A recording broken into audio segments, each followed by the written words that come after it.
Bonjour à tous, c'est Pokémon Go 2.0 et aujourd'hui je vous présente ma tier list de puissance. J'ai créé une tier list de puissance avec les grades de la marine. À part pour certains personnages pouvant rivaliser avec Katakuri.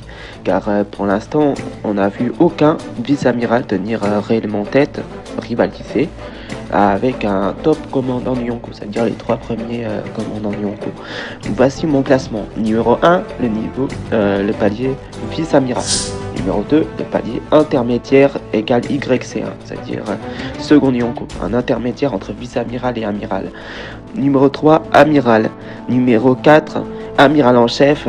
Et numéro 5, légendaire. Légendaire, c'est-à-dire roi des pirates en quelque sorte, en termes de niveau de puissance.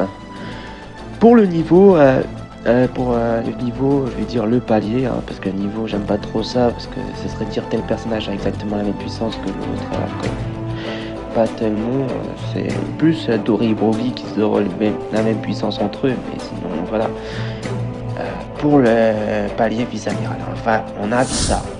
Je l'imagine parmi les plus forts du palier amiral, car il a tenu tête à Mihawk et à Kaido, alors qu'il n'est que le 5e commandant Yonko.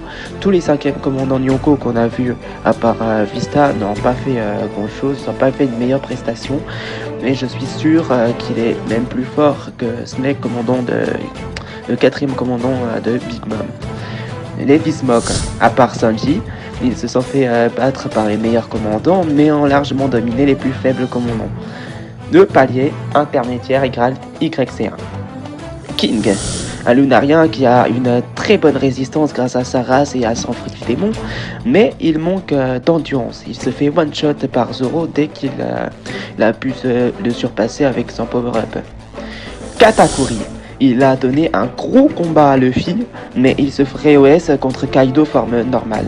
Il a une très bonne puissance, un bon HDO, mais il lui manque la maîtrise du Ryo-Oh et du Haki des Rois pour pouvoir être légal ou au-dessus des amiraux.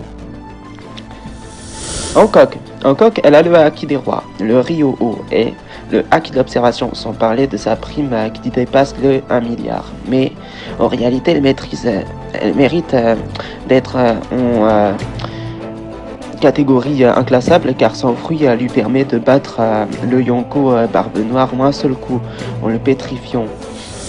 Lucci, c'est un génie du combat qui possède un fruit de type Zoan. Ce genre de fruit accrue directement les capacités physiques du personnage. Résistance, vitesse, endurance, agilité, et en plus son éveil qui lui donne une grande faculté d'auto-guérison. Une grande faculté d'auto-guérison. Il maîtrise le haki de l'observation, le haki de l'armement, ainsi que les 6 pouvoirs. Il est plus fort que Katakuri et King, mais moins fort qu'un amiral, car les amiraux sont la plus grande force de frappe du gouvernement mondial. Et Lucci est un agent du gouvernement mondial, ce qui veut dire que Ryukyugu est plus fort que Lucci. Bon, j'espère que vous avez apprécié la première partie. Je vais m'attaquer ensuite à la deuxième partie. N'hésitez pas à vous abonner, à partager, à liker et à commenter. Et moi, je vous dis à plus.